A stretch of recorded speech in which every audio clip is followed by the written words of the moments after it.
Hi, I'm Liv, and welcome back to the Book Nook.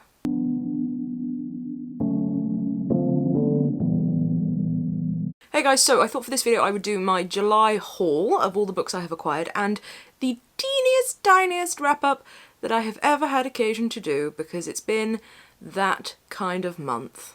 It's been a shitty reading month, partly for some of the reasons that I've mentioned in previous videos, just not really being able to concentrate. I'm definitely addicted to my phone in a bad way at the moment, and just not really being in the right headspace for reading, but also because I have been busy. So obviously I've started in the bookshop, and last week the guys who own and run the bookshop haven't had a holiday since they opened.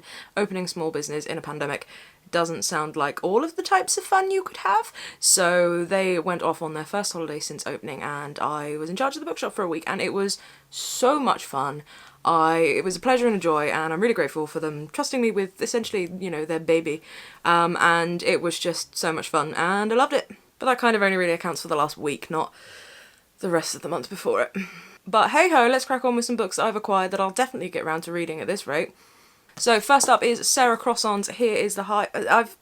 I've made her sound more like a croissant. Sarah Crossan, Here is the Beehive. Now this is a novel written in verse, essentially about two co-workers having an affair, and I've read Sarah Crossan's One, I believe, I think it was One that I read, which was a novel written in verse for sort of younger readers, and this is her first novel for adult readers, and I'm just really intrigued by how she's gonna do it with verse.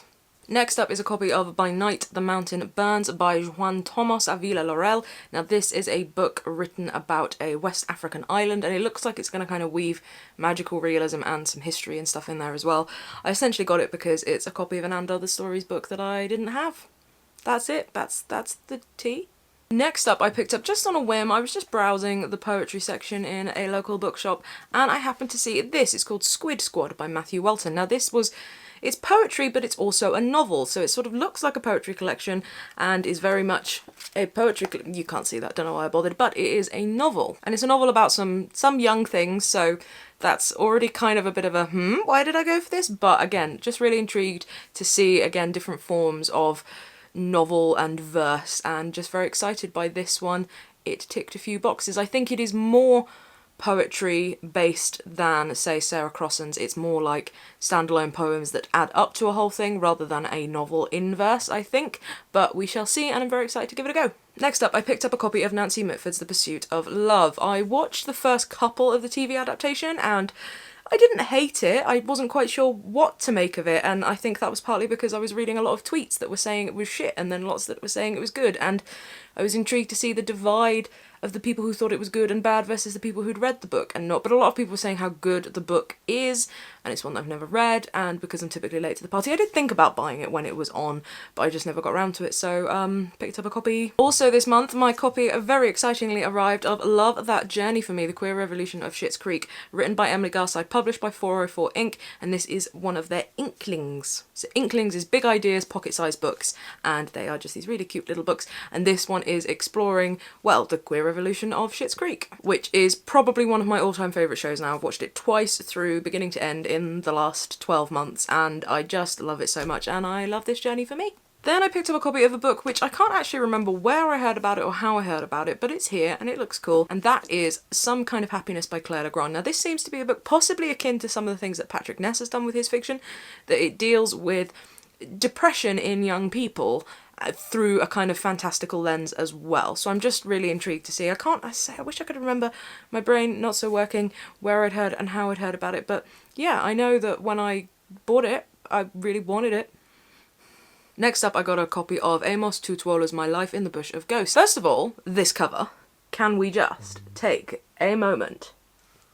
And there's a whole series that Faber have published of these books by this author that are in this same style vein, and they are just gorgeous, and I may end up collecting them all if I enjoy it. Now, Amos Tutuola was a Nigerian author writing in the 1920s, died in 1997, and these books were published in 2014, and I've never seen them before. That could just be totally my ignorance, or it could be that there's a whole author's backlist books that have got these gorgeous designs that have never really been thrust. So here I am, thrusting. Accidental Miranda there. But it looks really interesting. It's about a small boy who stumbles into a forest and deals with lots of sort of fantastical beasts. So again, it looks like it's kind of borderline fantasy and magical realism. So I'm very interested in that kind of dividing line at the moment. So yeah, just really excited. Next up, I picked up a copy of The Mercies by Kieran Millward Hargrave. You've probably all seen this one a lot. This is about a remote Norwegian island where there are now no men because they all died and stuff happens. That is about as much as I know. I think some other people visit the island and discover this island with no men and discover lots about themselves, and yeah, it just sounds really cool, innit? Next up, I got myself a copy of a book that I've been waiting for a while and then been waiting to be able to get a copy of, and that is Seed by Joanna Walsh. Now, this is described as a polyphonic queer novel, and I'm very, very excited. It's quite a beastie thing, not sort of in terms of that way, but this way, and it plays with form on the page, and Joanna Walsh's writing, I've always loved her stuff, and again, the sort of playful form on the page, and the quite sort of quirky nature. I'm losing words again. Did I ever have them? And it also says on the back that Seed is tied by a hidden linguistic constraint, and I haven't gone looking for spoilers to find out what that hidden linguistic constraint is, and I am excited for me to definitely not be smart enough to figure out what it is. Next up, I picked up myself a copy of a poetry collection that I was so sure I already had, and was quite disappointed and annoyed at myself that I didn't, and that is Surge by J. Bernard. This is a poetry collection that traces a line, as the inside flap says, from the New Cross fire in the 80s to the Grenfell Tower fire. And the main reason I picked this one up and was finally prompted to look for it and realise I didn't have it was because there was an incredible documentary on recently, which probably you may have seen, called Uprising, directed by Steve McQueen, which is exploring a period of Black British history which I, probably like a lot of other people, was totally ignorant about, starting with this kind of trigger point of a fire at a house party in New Cross in 1981. Now, the main thing that documentary kind of did for me was I realised that when I was living in London, I was living in New Cross, I went past that house pretty much every day. And I never noticed the blue plaque, and I never knew anything about it, and that's so much on my own ignorance, and I went past it every day. And watching that documentary and being able to see where places were and know that map was really quite strange, and something that a sensation that I don't think I've ever had when watching a documentary before, because I've never really watched anything that I have any kind of relation to at all, and, you know, this relation is like tiny, geographical. Anyway, the main thing was that this was obviously a period of British history that I knew sod all about, and I'm definitely not going to be alone in that, but that doesn't make it excusable. And I was so sure that I had this collection because I know I'd loved the cover when I was working in bookshops previously, and I sort of read what it was about and was like, oh, I need to know more about this. So when I realised I didn't have a copy, I picked up a copy, and I've started reading it, and I'm sort of pacing myself with it because I don't want to get too muddled with the documentary as well, if that makes any kind of sense. But very much looking forward to this one in a way, because education, y'all. Then I got myself a copy of a book that I didn't even know was out, hadn't even known was imminent, was vaguely aware that was going to exist, and that is the sequel to The Rage of Dragons by Evan Winter, which you guys remember I really enjoyed last year, and that is The Fires of Vengeance. Now, I am going to have to remind myself what happened in The Rage of Dragons, because I know that I liked it, but all content has gone whoosh. And even though my brain cannot remember right at this moment any of what happened in that first book, I know that when I refresh my memory it will all come flooding back, and I will be even more excited to read this, and I'm already quite excited to read this, so woo! Then I got a copy of a novel which the guys over at What Page Pod have been chatting about and saying it's really good, and it just looks like potentially my cup of tea, but also potentially a dangerous one along the lines of Mrs. Death, Mrs. Death, we shall see. And that is Everyone in This Room Will Someday Be Dead by Emily Austen. So this is a story about a woman who cannot stop thinking about death, and she responds to a local flyer in a church for sort of local therapy and ends up taking over from a dead receptionist. And by all accounts, it's really good, sort of funny, but also touching on some big issues and doing it deftly. So I'm quite excited, but also a little trepidatious about this, but we'll see. Next up, I got a copy of a novel which just looks really very intriguing, and that is How We Are Translated by Jessica Gaitan Johannesson. Now, this is a novel that deals with sort of, as is baked into the title, translation and things that get lost, and it's about a Swedish-born immigrant and her Brazilian-born Scottish boyfriend who won't speak English because he's trying to immerse himself in a Swedish language bath. So it sort of deals with relationships and miscommunications in there and things that get lost in translation, and it just, again, flicking through it when I had a little flick through the playing with form and translation and language, just looks really intriguing, and I was definitely fooled by the fake post-it on it at first, but that's because I'm smart. Next up, a copy of Gifts of Gravity and Light. Now, this is edited by Anita Roy and Pippa Marland with a foreword by Bernardine Evaristo, and this is a 21st century nature almanac. And what I find really intriguing about this is it's not all white men writing about nature, which is exciting, isn't it? To get a different viewpoint on nature other than the white men with their flat caps. That'll be fun. And there's sort of some short bits, some long bits, some poetry, some prose, charting the passage of time through the seasons of the year, and I just thought it looked really interesting. Speaking of really, really interesting, this is a book that I saw somebody tweet about, and again, I've forgotten who, I'm very, very sorry. This is published by Penda in the margins, and it's Heavy Time by Sonia Overall, and this is described as a psychogeographer's pilgrimage, which just sounds super, super cool and super interesting. And it's a non-fiction look at Sonia Overall going on a pilgrimage, not necessarily a religious pilgrimage, and picking up these items as she goes along and sort of charting the kind of importance of these items. And this term, psychogeographer, just sounds so very intriguing, and I wanted to know more. And off the back of that description, I sold a copy to a customer, and then I realised I wanted it too. So next up, I've done it again. I've bought a paperback copy of a book that I already have in hardback, but oh well, and that's Betty by Tiffany McDaniel. This is one that I've seen a lot of people talking about over the last sort of 12 months as one that makes you cry, so cool.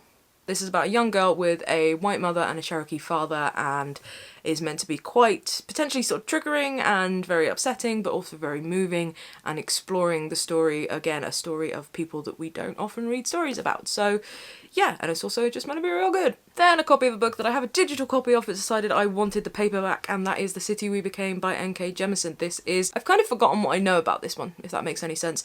But as far as I can remember, like, the city is alive and it's magical realism, it's fantasy, it's kind of modern sci-fi fantasy type thing. I'm just really excited because the cover's really cool. It is one of those where I've judged the book by its cover and have not been found wanting so far, having not opened it at all. And a book that I'm very excited about, which was sent to the bookshop as a reading copy by the guys at Comma Press, and I've been allowed to take it home and read it first, which is very exciting, and that is The Book of Reykjavik. So Comma Press do this amazing series of books called Reading the City, and they are all short stories translated into English, usually into English because a lot of the cities are not English cities, but there are a couple, and they're just short fiction written by natives of that city, exploring the city and the kind of history and impact and fiction, and just all looks really cool. So when I heard they were doing one on Reykjavik in Iceland, you can imagine my excitement, because I've always wanted to go to there, so this book may appear again in another video very soon. So yeah, really, really excited. Now, as I say, time for the smallest wrap-up I think I've probably ever done. 3 books?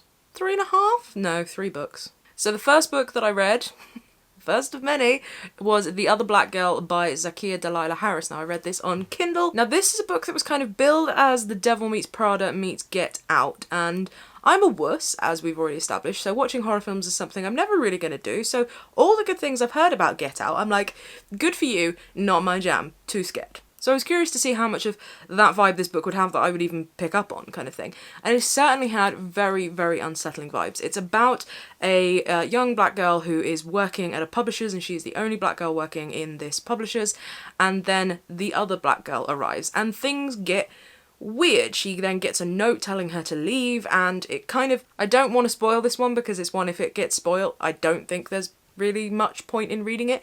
It was quite slow to get going, and then when all the twists and turns did start happening, it was kind of like, oh, okay. So it was quite a strange conceit at the end, and I'm not 100% sure if I'm totally kind of sold on it. I could see what it was doing, and I really wanted to be like, yeah, but it was kind of a bit But there's definitely so much talent in there, and the writing, as I say, the kind of ratcheting tension as the book went along was really good. I think perhaps it was just allowed to ratchet for a little bit longer than it needed before the spring then released. I don't know, that's more in editing than the writing, I suppose. Definitely excited to see what Zakiya comes up with next, any more writing, but this one was one that, yeah, I'm still not 100% sold on, so have a chat with me if you've read it. The second book I read this month is one that I'd seen so many people talking about a while back and couldn't get hold of copies because they had all sold out, and that is In the End It Was All About Love by Musa Okwonga. And this was absolutely beautiful. Again, it took me a minute or two to get into, but that time it was purely because of where my head is at the moment. This kind of writing just takes me a bit longer to wrap my head around, and that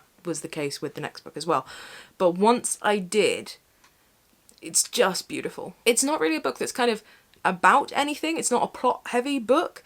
It's a character study. It's this narrator living in Berlin and figuring life out, and it's just incredibly beautiful, and you should all go and get a copy and read it, quite frankly. And finally, I can't even really say I read this in July because I literally finished it this morning, but I started it in July, so I'm claiming it as July's book because I'm hoping August is going to be better, and that is The Employees by Olga Ravn. So this was longlisted and then indeed shortlisted for the Booker International Prize, but previously to that I had seen it and been so incredibly intrigued.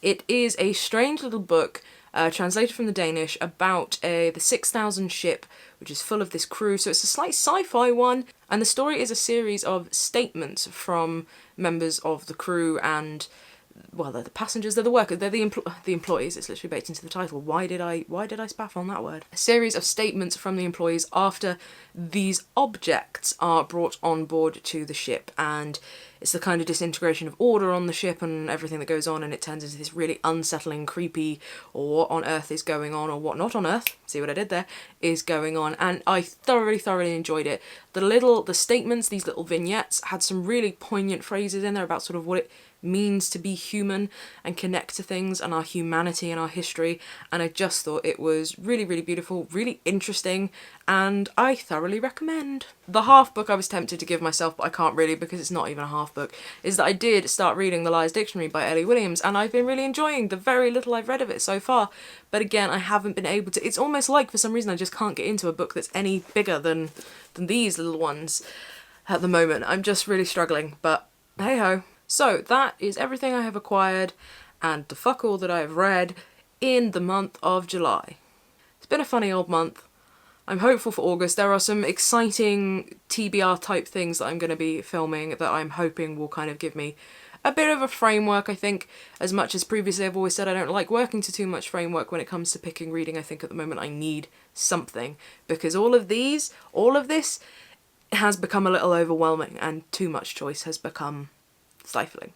So yeah, my next video will be talking about a couple of TBRs. We've got the Women in Translation month, which is August, and Simon Savage's summer book Hibernation, so I'll be smushing together some things for that and be chatting about that in my next video. So thank you very much for watching. Have a little chat with me in the comments below, as per usual, about any of the books that I have bought, any of the books that I have read.